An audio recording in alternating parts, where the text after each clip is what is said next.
She stood over her mother's recipe box, 1953, and found 25 suppers her family ate every week, not knowing her own children would never taste half of them. These 25 dishes were not poverty food to the women who cooked them. Wartime meat rationing had only just ended, and the same 1950 cookbook that taught scalloped ham and potatoes also taught tongue and chicken a la king as company dinners. One of these fell out of favor for the strangest reason of all. Wait until you hear about the one built entirely from what most families used to throw away. One thing before we go on, and I will not mention it again. Everything I have gathered about keeping a house the old way is written down plain in Clara's 2 little books. The first link below this video will take you to it. If you would like it, it is there. That is all. Dried beef in a thick white cream sauce, ladled over toast, was standard fare on Army and Navy mess trays going back to the First World War. Servicemen had a blunter name for it, stuff on a shingle, the toast standing in for the shingle. Mothers who had never worn a uniform suddenly needed to know how to make a soldier's supper taste right at home. The dried beef itself came in small glass jars from Armour and Hormel, cheap enough that a single jar could stretch to feed a family of 5 over toast or biscuits. Home economics classes taught the basic white sauce as a foundational recipe, the same technique young brides would reuse for creamed eggs, creamed chicken, and a dozen other suppers that decade. That one white sauce technique is also the reason the dish gets remembered today as bland, even though nobody meant it to be fancy. By the 1970s, fewer households kept a jar of dried beef on the shelf at all. Supermarket delis now sold sliced meats ready to eat, and a generation raised on ladled cream sauce did not see the point of making their own from a jar. The dish never really left. It just quietly moved from the family supper table to the diner breakfast counter, the same shift waiting for the canned fish dish coming up next. Canned salmon sat in nearly every pantry by the 1950s, packed in tall cans from Alaska canneries that shipped hundreds of millions of them east each year. A homemaker could take just one can, mix it with egg, breadcrumbs, and a splash of milk, and press it into a loaf pan. It fed a family of 6 from something that cost less than a single fresh fillet, and the sauce poured over top mattered just as much as the loaf itself. A simple egg sauce or drawn butter sauce went over the top, sometimes brightened with a squeeze of lemon or a spoonful of capers if the family had them on hand. Some cooks folded in canned peas or diced celery for color and crunch. The loaf reheated well the next day, too, sliced cold into sandwiches for a Tuesday lunch pail. One can of fish could cover 2 full meals, and stretching a single ingredient that far was not the exception in this kitchen. It was the entire method. Fresh and frozen fish became easier to find in supermarket cases through the later 1950s and 1960s, and canned salmon slowly shifted from a main course ingredient to a salad or sandwich filler instead. Fewer households kept a loaf pan in daily rotation for fish at all. The dish that took over as the family's cheapest protein was not canned at all. It was sitting in plain sight at the butcher counter for pennies a pound. Beef and calf liver sat at the far end of the butcher counter, priced well below a roast or a steak, and thick sliced onions cooked slow in the same skillet until they turned soft and sweet enough to cover the liver's sharp edge. It was not a dish children asked for. It was a dish parents served because the math worked. The math mattered more some weeks than the complaints at the table, and that math had a name, one the government itself had been repeating since the war. During the Second World War, government food programs actively encouraged Americans to eat liver, kidney, heart, and tongue as protein-rich, budget-friendly alternatives to muscle cuts, framing it as a patriotic kitchen duty rather than a last resort. That messaging stuck.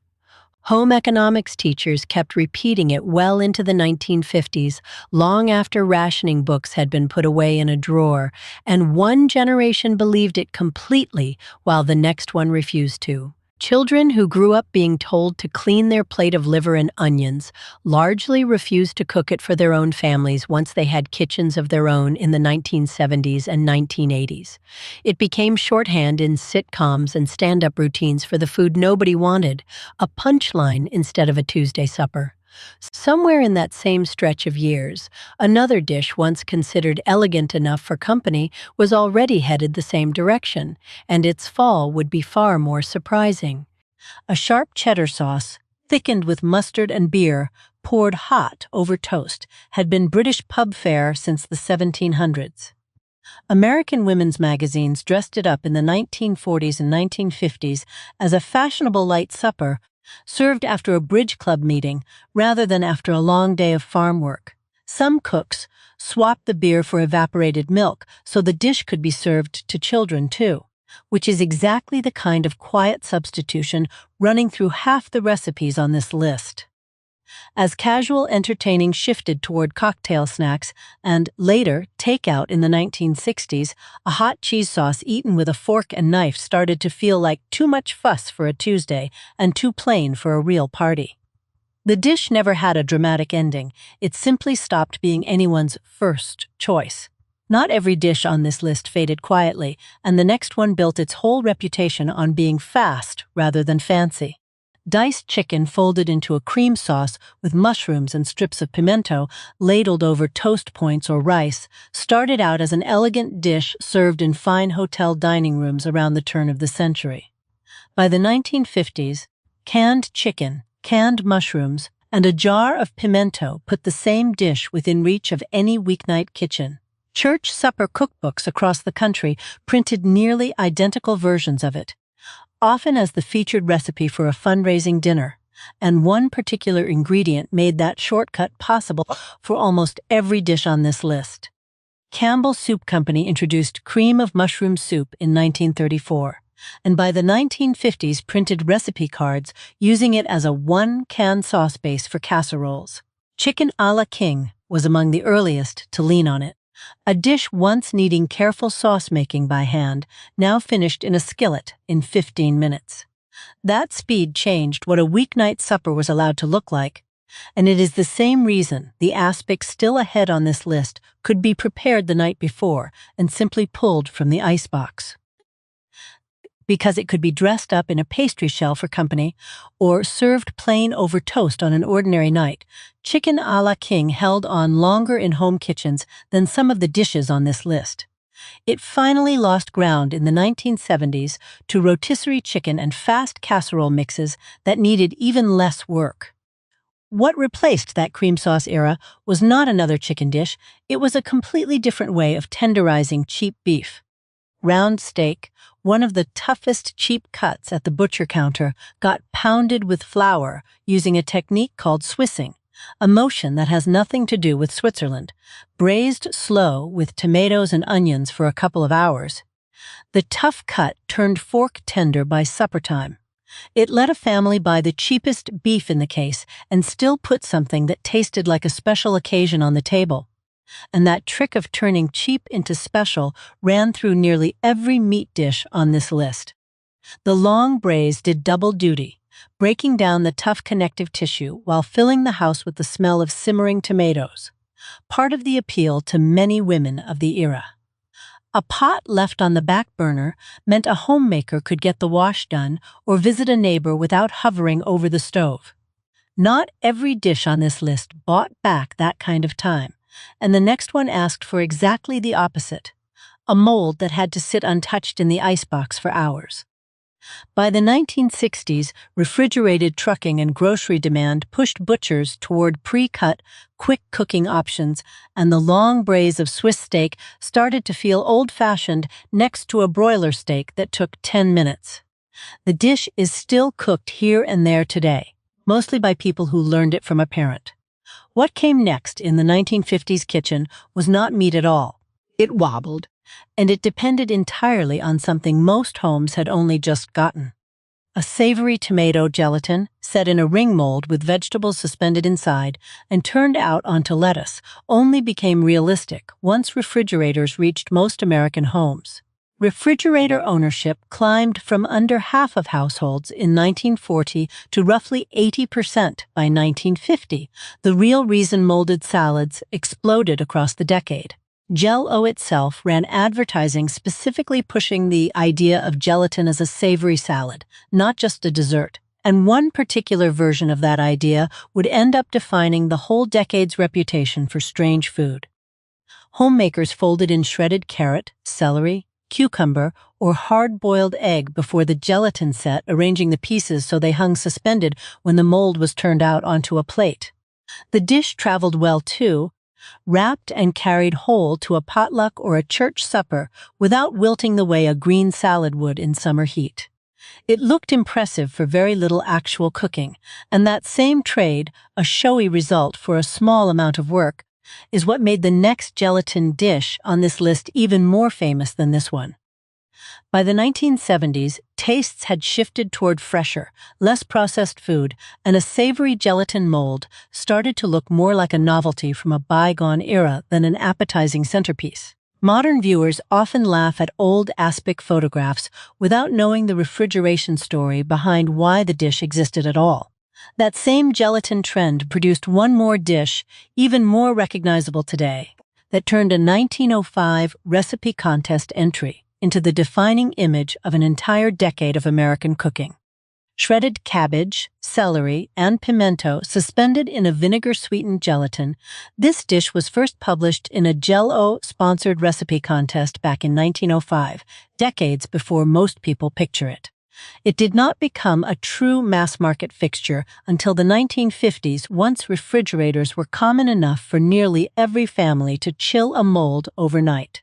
The dish gave its very name to a whole style of mid-century American cooking. One food historians would later describe as treating a meal like a piece of engineering rather than a plate of food. Historians who studied Jell-O culture pointed to this exact dish as the moment American cooking started prizing precision and presentation as much as flavor, suspending each ingredient in its own tidy layer rather than a meal thrown together. Women's magazines even ran diagrams showing how to layer a mold so nothing sank or floated wrong. Getting it right took real skill, even if the result reads today as more strange than impressive, and that gap between what took real effort then and what gets mocked now runs through nearly every dish left on this list. Perfection salad and its many imitators stayed in heavy rotation through the 1950s and into the 1960s, before younger cooks started quietly leaving gelatin out of their own recipe boxes altogether. It is one of the most photographed dishes of the era today, mostly for how unfamiliar it looks to modern eyes, rather than for how it tasted. Not every dish on this list needed a special mold. Some just needed leftover ham and a Sunday roast that had to stretch through the rest of the week. Thin sliced potatoes layered with cream sauce and diced leftover ham, baked slowly until golden, was a common way a Midwestern family stretched Sunday's ham roast across the rest of the week. Nearly every regional community cookbook of the 1950s carried a version, usually credited to a specific homemaker by name, printed for a church fundraiser.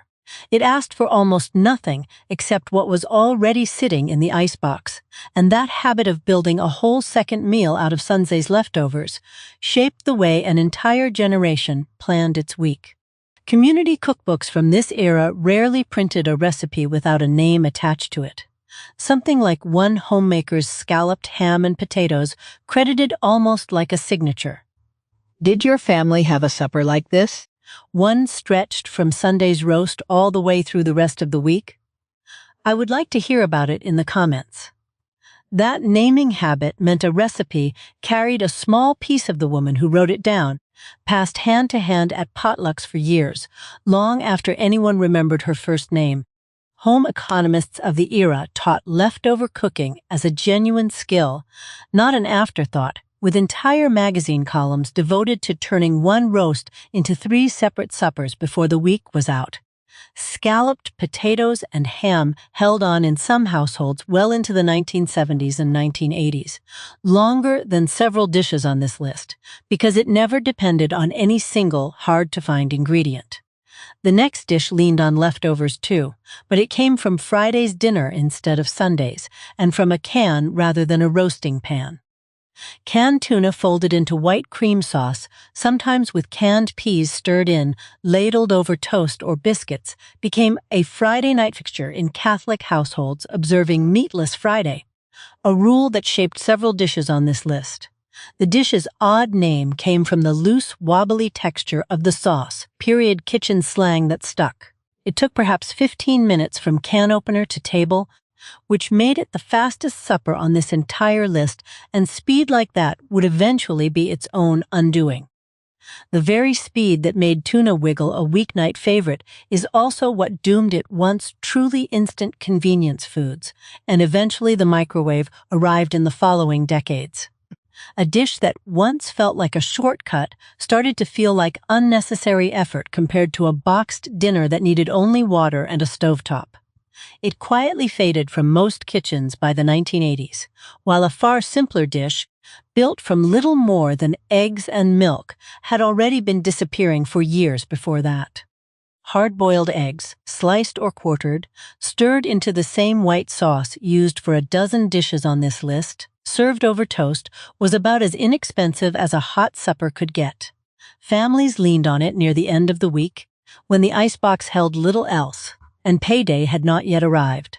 Home economics textbooks taught it to young brides as a foundational recipe, proof that a real meal did not require much money at all, and that lesson mattered more in some households than in others. As grocery budgets loosened through the more prosperous years of the later 1950s and 1960s, families had less need for the plainest possible supper, and creamed eggs on toast slipped quietly out of the weekly rotation for most households. It never disappeared entirely from Southern and Appalachian tables, where it is still cooked today under other names. One dish considered fit for a company dinner, not a thrifty one, was heading toward its own disappearance at exactly the same time, for a very different reason. Beef tongue, simmered until tender, peeled and sliced thin, appears by name in Betty Crocker's 1950 cookbook, printed alongside recipes for company buffets, not tucked away as an embarrassment. This is the dish we mentioned earlier, dinner party food rather than poverty food, served hot with a sharp horseradish sauce or cold sliced thin for sandwiches. It was inexpensive and available at nearly every butcher counter in the country, and that combination of thrift and elegance is exactly what makes its disappearance so hard to explain by cost alone. Getting tongue right took patience, hours of slow simmering with onion, bay leaf, and peppercorns before the tough skin could be peeled away by hand while the meat was still warm. That hands-on step, more than the ingredient itself, likely made it feel like too much work once faster cuts of beef became widely available. The same wartime campaigns that pushed liver and kidney had made tongue feel patriotic rather than strange for an entire generation, and that generation's children grew up without ever hearing the same message repeated to them.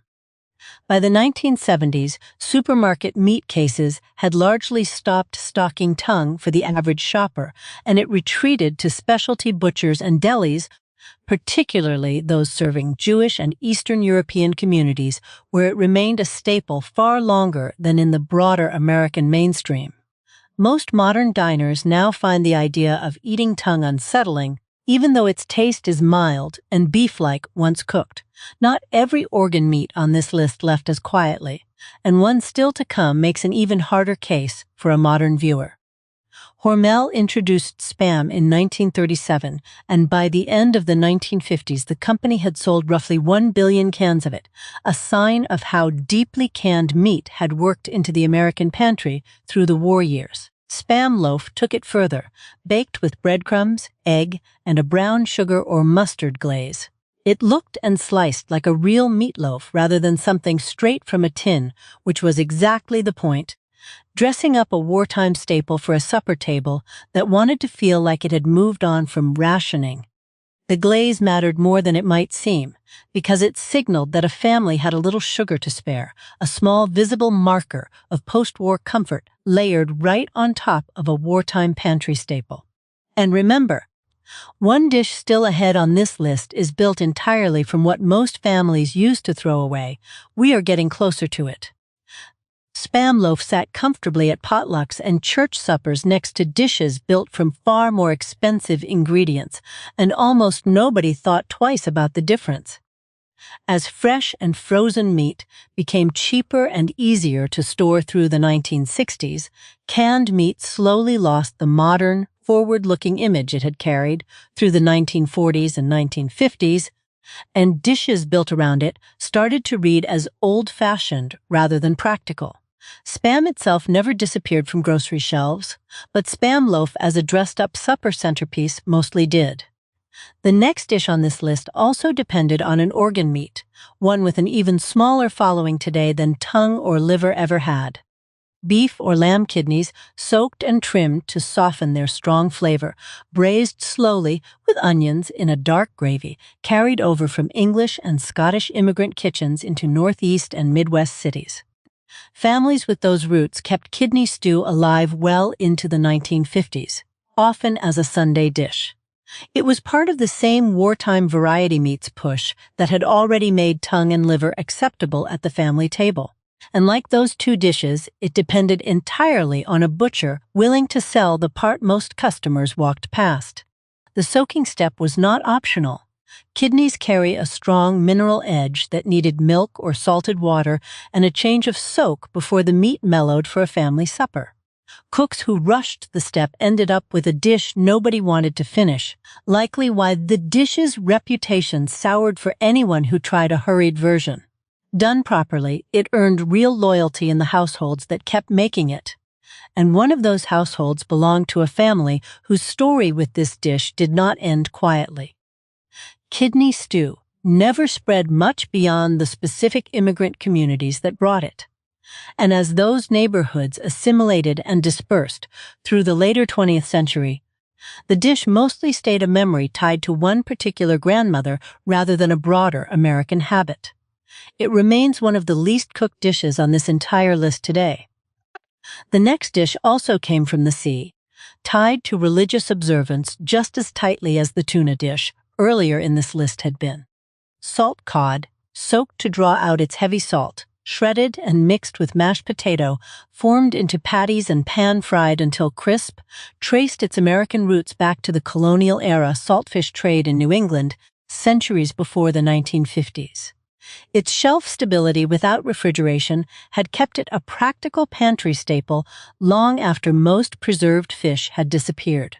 Catholic households leaned on it heavily for Friday suppers, alongside tuna wiggle and oyster stew, all three shaped by the same weekly religious rule that quietly built an entire category of dishes on this list. Getting the salt out took real planning. Cooks often started soaking the fish the night before, changing the water once or twice before morning, so the finished cakes would not taste overwhelmingly of salt. In many households, the patties doubled as a hearty Saturday breakfast as easily as a Friday supper, fried until the outside turned golden and the inside stayed soft and flaky. It was one of the few dishes on this list built around planning a full day ahead, and that patience is exactly what modern convenience cooking eventually made feel unnecessary. Once frozen fish sticks and fillets became widely available in supermarket freezer cases starting in the later 1950s, the overnight soaking and hand-forming that codfish cakes required started to look like unnecessary work for a very similar result. The dish survives today mostly in pockets of New England as a genuine regional specialty rather than a nationwide habit. The next dish on this list needed no soaking at all. It needed a butcher shop willing to shape cheap meat into something it was never actually going to be. Cubes of pork and veal, molded onto a wooden skewer to resemble a chicken drumstick, breaded and fried until golden, gave a family the shape of a special chicken supper for far less than a real chicken cost. It traced back to the Depression, when the appearance of abundance mattered almost as much as the meal itself. Some butcher shops even sold the meat pre-skewered as a customer service, ready for the pan, which meant a housewife could carry home the shape of a fancier supper without doing any of that shaping herself. Cooks breaded the mock legs the same way as a fried drumstick, dredging them in egg and cracker crumbs before frying crisp. So next to mashed potatoes and gravy, the dish was nearly indistinguishable from the real thing to a hungry child. Pennsylvania Dutch and Midwestern cookbooks documented it under names like mock drumsticks into the 1950s. It was theater as much as it was supper, and that theater took real skill to pull off convincingly. Skill that started disappearing the moment real chicken got cheap enough that nobody needed the illusion anymore. Industrial poultry farming expanded rapidly through the 1950s and 1960s, driving the price of actual chicken down low enough that the whole premise of mock chicken legs, dressing up cheaper meat to resemble chicken, stopped making economic sense. Real drumsticks became an easy, affordable weeknight choice on their own. The dish quietly vanished from butcher counters and community cookbooks alike within a generation. What replaced it as the supper worth dressing up for company was not poultry at all. It was a loaf built from ham.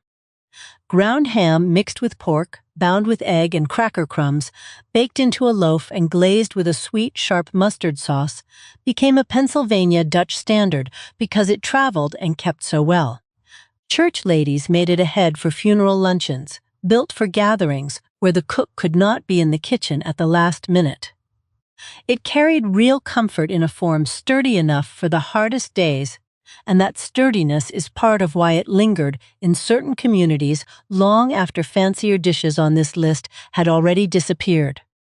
The mustard sauce, a simple mix of dry mustard, sugar, vinegar, and egg cooked until thickened, was what separated a plain ham loaf from a memorable one, and recipes for it were closely guarded within families. Some versions leaned sweet, others sharp enough to make your eyes water, the difference marking one household's kitchen from the next.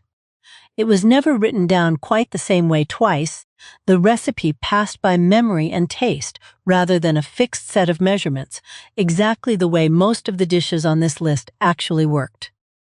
Ham loaf never spread far beyond the Pennsylvania Dutch and Midwestern communities that adopted it, which means it survived there far longer than several dishes on this list managed to survive nationally, still appearing at church suppers in those regions today. Outside those pockets, though, most Americans have never heard of it at all. The next dish on this list traveled the opposite path, starting as a humble Christmas Eve tradition that was once cheap enough for absolutely everyone.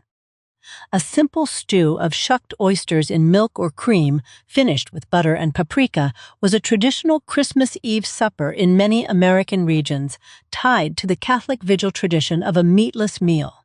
Oysters were once affordable enough at inland grocery counters that the dish never counted as a luxury. East Coast oyster harvests in the mid-20th century were far larger than what fisheries pull in today, and that single fact explains almost everything about why this dish has quietly become a delicacy instead of a Tuesday supper.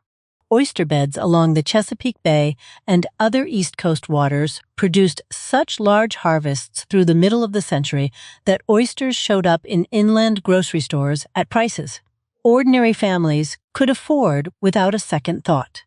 A homemaker in Ohio or Indiana could put a pot of oyster stew on the table for a holiday supper without it counting as an extravagance.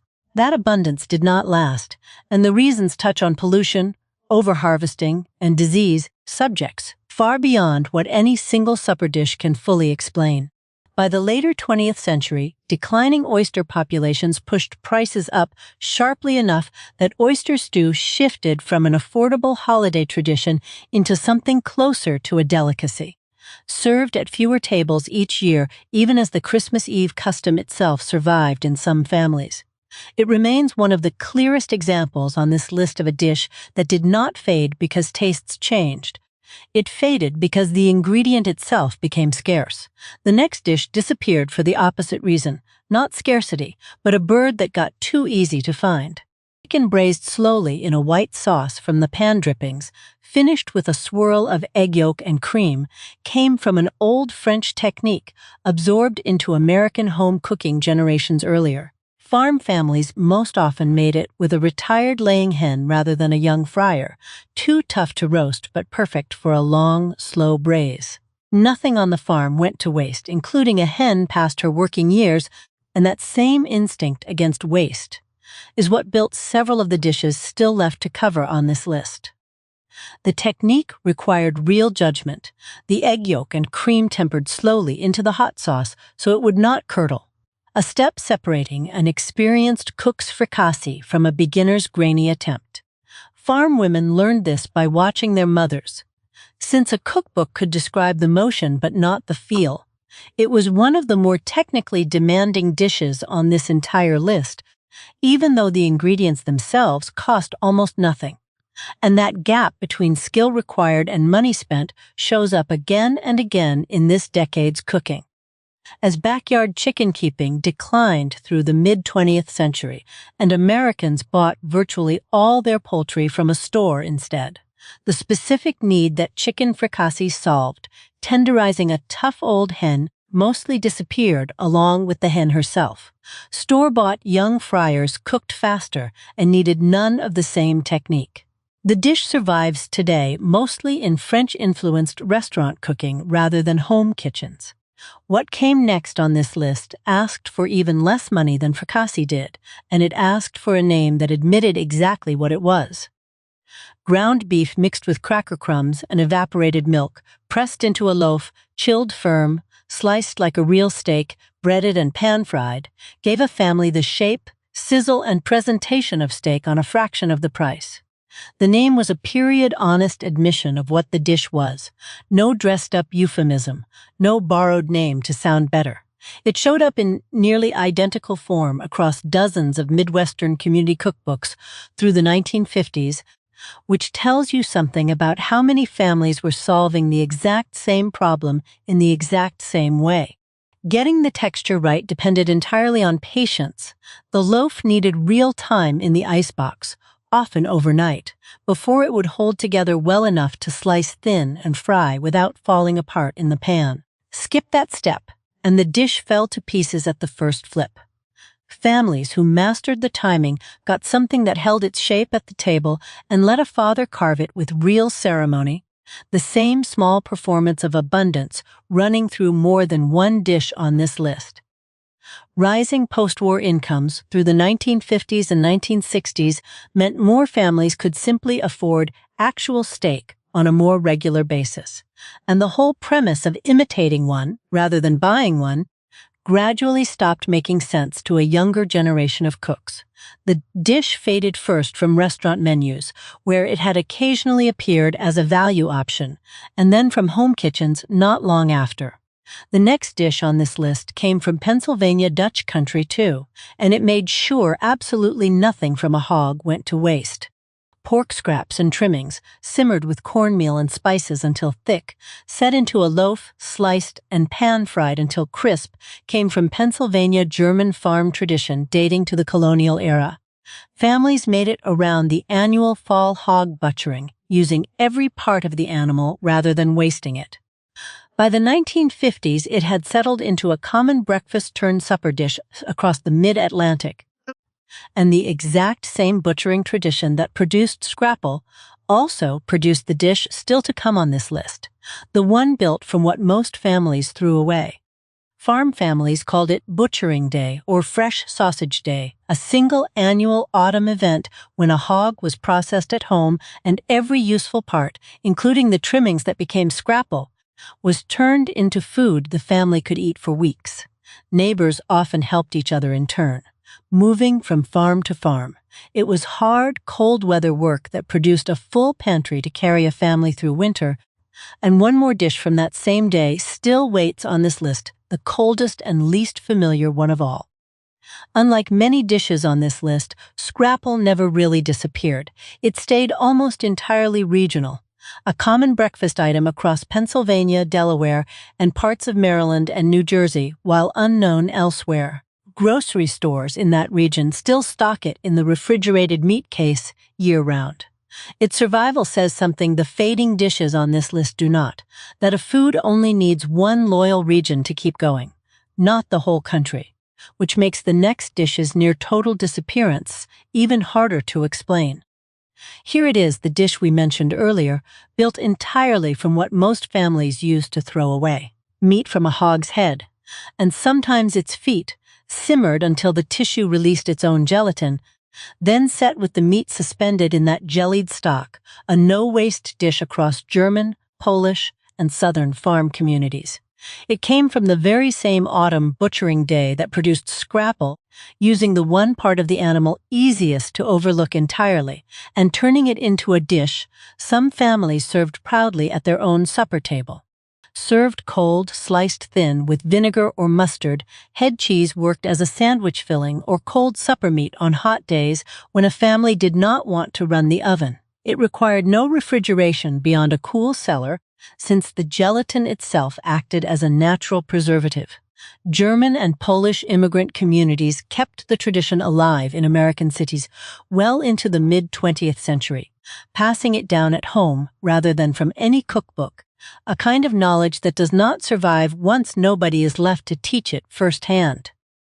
Of every dish on this list, head cheese is probably the one a modern viewer finds hardest to picture eating, precisely because it makes the most literal, visible use of a no-waste philosophy that has almost entirely vanished from how Americans shop for meat today. It survives mainly in specialty ethnic delis rather than ordinary grocery stores. The next dish on this list has nothing to do with a hog at all. It comes from rice fields and carries a New Year's Day tradition some households still follow right now. Black-eyed peas and rice cooked together with a piece of pork, often a ham hock or a bit of fatback for savoriness, is a Southern and specifically low-country dish with roots food historians trace to West African rice cooking traditions carried across generations. By the 1950s, it was both an everyday Southern supper and a New Year's Day custom said to bring luck for the coming year. A tradition many Southern families still follow today, whether or not they know its deeper history. Even food historians cannot agree where the name Hoppin' John came from, with theories ranging from a French term to a children's game where guests hopped around the table before the meal, to a naming tradition among enslaved cooks whose own words for the dish were never fully recorded. No explanation has been confirmed. What is certain is that the dish itself, and the tradition behind it, survived intact across centuries in a way most dishes on this list did not manage even for a single generation, and that survival is not an accident.